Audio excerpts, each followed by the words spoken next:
Okay, so I messed that up.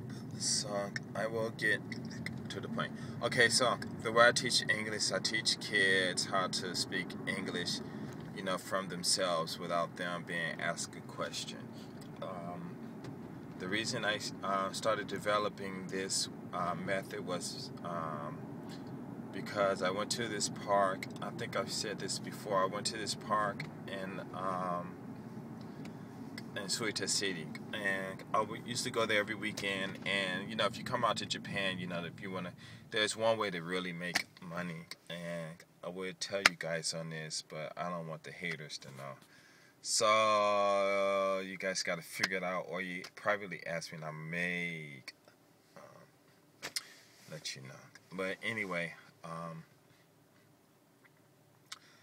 taught these kids at this park, and I was getting some good money. I think I just run around with them and everything, and every lesson I'd get like $140 or something like that, just to run around in the park for an hour. But you know, when I taught my lessons, it was always English, and I was always constantly talking, just like I'm babbling now, and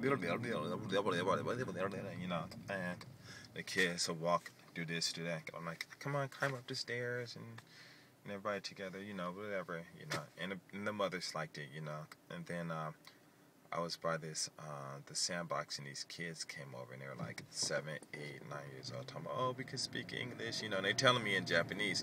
I'm like, wow, really? Okay, let me hear what you got to say. And they start saying apple, orange, and animals, and different, those kinds of names, lions, and that's it. Or, hi, my name is such and such, nice to meet you, and that was it. And so I'm waiting for them to speak to me in English, and I'm like, huh? Why aren't these kids using sentences, and I was like, wow, all these kids over here, and none of them are using sentences. I said, wow, that's kind of embarrassing, And so I asked them, how long you been studying English and stuff, 2, 3 years, whatever. And I'm like, wow, where, And they tell me different places where, they learn it and stuff.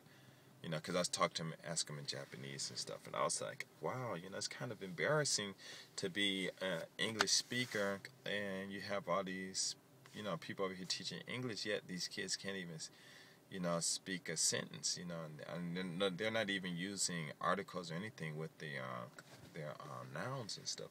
So I'm like, okay, fine. And so I said, you know what? I don't want my students to be like these children. I want my students to actually be able to speak and talk in English and hold a conversation with other students their age. So I just started teaching them as though if they were my kids, the way I taught my kids in the States.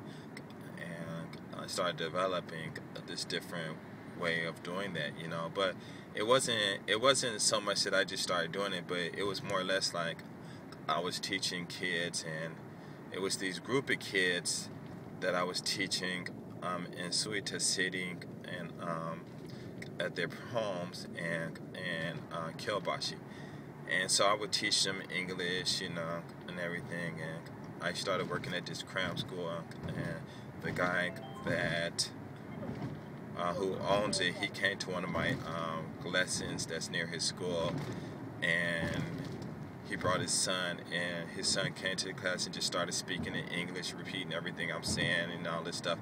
And his father was really surprised. So, he asked me after the class, can I work for him? And I was thinking like, oh man, that's not a good idea, because I am working for someone else, and but in Japan, people do that. And plus, if you got skills and stuff, somebody offers you a better job, a better position, then go ahead. So, I gave him my number, and we met, and we talked for like 3 months and all this stuff. And anyway, we're partners. I don't work for him, and I get like 40% or 45% of the money that comes in or something like that. So my pay is pretty good,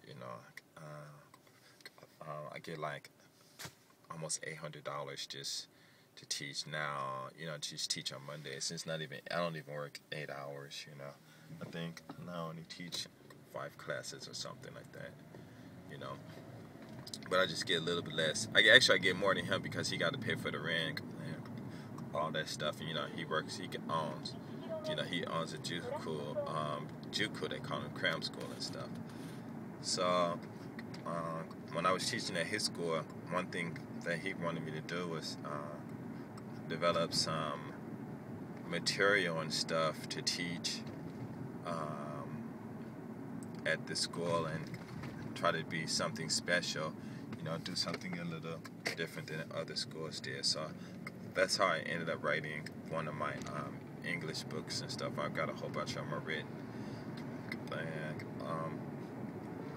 so I used that, and then I was teaching these other kids in Swedish City and all this stuff, and it was just interesting because I just started when I started teaching at his school, and I was doing it in Swedish City, I think almost at the same time that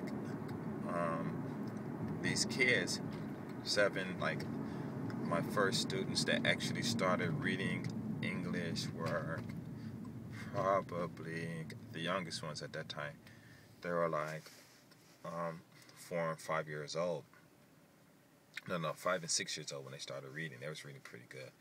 Then I had this one kid come in at 1 year old, 1 year and 9 months, and at 2.5 years, his mother said he was reading English like crazy at home, and me, the boss, nobody believed her. And 3 months later, when he was 2 years, 10 months, we gave him a reading test, and he just passed it, and he was like the youngest one, 2 years old, 2 years and 10 months. He's reading English, and he could whip through dictionaries and stuff. The dictionary that I use is called Junior Anchor by Gotkin, and he just find words.